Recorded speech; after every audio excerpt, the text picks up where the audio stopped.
Hi, this is Sandi Genovese, and today I'm going to help you try to get more organized. If you are like me, organization is something I strive for, but doesn't come naturally to me. I have to really work at it in order to stay organized and stay on time and get everything done. I've come up with this, I'm calling it a see-through to-do list, because I can make to-do lists and put them on Post-it notes, but as soon as I put it away, I forget. So it's helpful for me to have something like this that I can keep by the front door or where my car keys, something where I can see it. And it reminds me visually. I'm a visual learner, and if you're a visual learner, having something like this helps. So if I want to write thank you notes from the holidays, I'm embarrassed to say I'm not finished with those yet. This reminds me still to do those.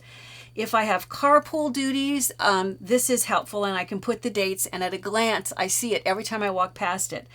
If I'm going to be making Valentine's, or if Valentine's, it's not that time of year, maybe heart thank you notes, maybe Mother's Day. If you have kids or grandkids that you take to soccer practice, anytime I have coupons that have an expiration date, it's helpful to tuck those in so I remember to use them before they expire. And anything where I don't have a shape that makes sense, I can use either, if I bring this down, you can see either I might use a tag and put information on the tag, or I might use these envelopes that you see here. And the envelopes are easy enough, and it's helpful because it's got enough for me to write on the outside what I need to remember. Like if I've dropped my car off at the shop and I have to remember to call the guy to ask him what I have to do, when it will be ready, can I come pick it up at what time, things like that. It's helpful to have that sitting where I can see that. So anytime I don't have a shape that coordinates with the theme of the task, then I just use a tag or an envelope. You need first to start with this sign stand, and I found mine at an office supply store. I went to Staples, and you can see here is what I found, and it's 8.5 by 11 vertically. So all I'm going to do, rather than leave it see-through, is I found that the first thing I did is I took an 8.5 by 11 piece of paper and placed it so that I have a plain surface on which I can attach everything. Now, to get everything to stick, but not permanently, so I can always change it out every month or every week, it's easy to take things on and off. If you look at the table, you can see I use bands, and sometimes they're hair bands, sometimes they're rubber bands. Oftentimes at the same office supply store, they carry these oversized rubber bands. These are 7 inches, so they're stretched just a little bit on this 8.5-inch width. And also hair bands. You can see I've got all different colors and shapes.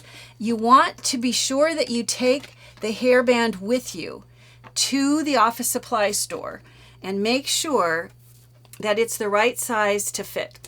You want it to stretch a little bit so it can hold on.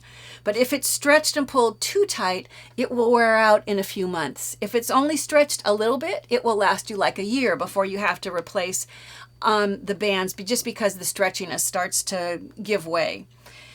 If you have hair bands that are bigger or smaller, there are other choices. When I went in the same section in the store, I found sign stands that were smaller. So if you have rubber bands that are more this size, you can see how this would work. I'll go ahead. Let me just actually put one on here. So this is a ponytail holder, but you can see how this would work. If you have hair bands, in this case, that are too wide, if I go to place this on this one, you can see how it's so stretched out. I don't know if it's just old or maybe it started off bigger. In this example, then what I want to do is I want for this sign stand to be one that's more this way. So now this works like this. So take your hair bands or your rubber bands with you to the office supply store so that you're sure to get the right stand that will accommodate the stretchiness and the length of the bands that you're using. And then all you're going to do, you're going to place the bands on to the holder. Lots of fun options, lots of fun colors, lots of fun patterns. If you take something like a rubber band and you want to add a pattern to it, this is a 7-inch rubber band that I just went back with a white pen and added dots to add some more design to this particular one.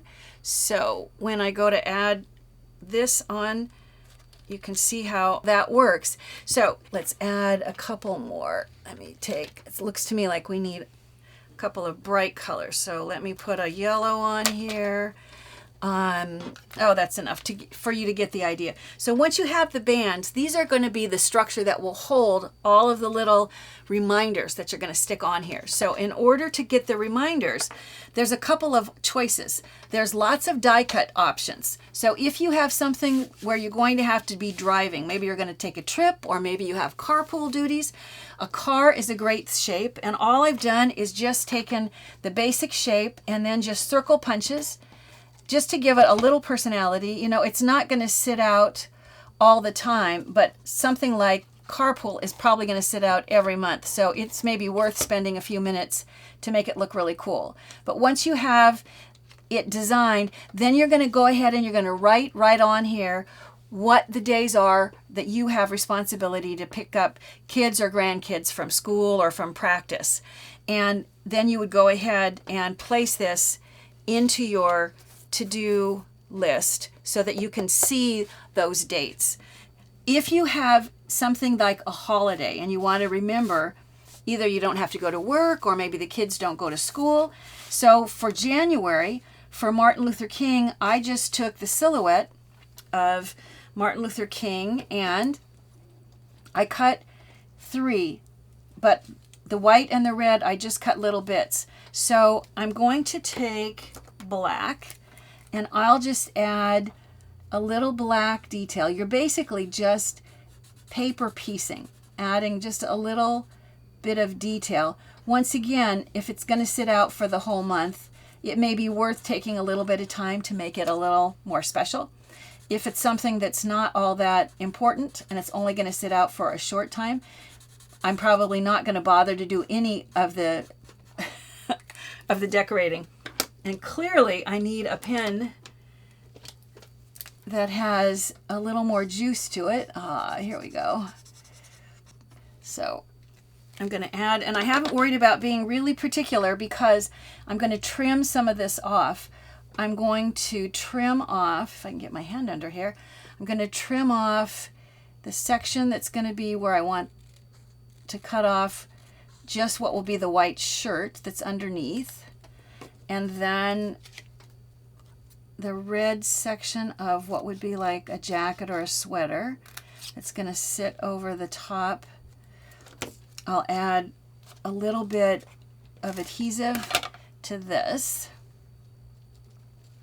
and lay this. I'll try to do this with my tweezers so my hands are out of the way and you can sort of see better what I'm doing. So I'm going to layer this, all of these up like so. And then once this is layered and ready, now I'm going to place this right over the top of the silhouette. Once again, I'll try to use tweezers so I'm not covering up what you're trying to look at. And then you're going to write on here, January 16th is a holiday, Martin Luther King Day, and then this is ready to add. I didn't do it on the one here, but I usually put right at the top one, I put what month it is, if it's January or February. Sometimes, especially things at the beginning of the month, something that's going to happen February 3rd, I stick it on my January at the bottom so that I can remember and I don't suddenly see it one day before I have to remember to go to the store to make cookies for something. For all of those tasks where you don't have a shape, then it's helpful to just use a shape like a tag, which is an easy enough thing to make, and then put your information on the tag, or these little envelopes are perfect. And I just make a whole bunch of them and then I fill them out as I need them. And what I did was just took an envelope and I took it, opened it up, took it apart, laid it down, traced around it so that, and I can see it goes this way, traced around it so that I could put it in the copier, and I folded so that I even have my fold lines. So take this, put it in the copier, shrink it down because you don't want to waste up too much space until it's a good size. And then once it's a small enough size, go ahead and cut several of them and fold on those dotted lines and I'm going to make it look more like an envelope by cutting pattern paper for what would be the flap of the envelope. So I'm going to just put adhesive on the back of this guy, place it over the top, and then now when I close it up, it looks like an envelope. Now I might put a lot of information inside, but I still on the outside need to put some little tip to remind me, because even if it's tucked in here, I'll forget. I'll know that there's a pretty pink envelope there, but if the idea is that I need to make Valentines and get them in the mail by a certain date, here all I have to do is write Valentines. That will remind me, and inside maybe I'll put the date that I need to mail everything by in order for my niece and her little kids to get them before Valentine's Day. And then once again, just tuck it in somewhere under one of the bands. So if you go back and you look at one that I have created mostly for January, but you get the idea. You know, whether you make one of these for yourself, for your kids or your grandkids, or let them make their own, I'll bet that it's going to help keep all of you more organized.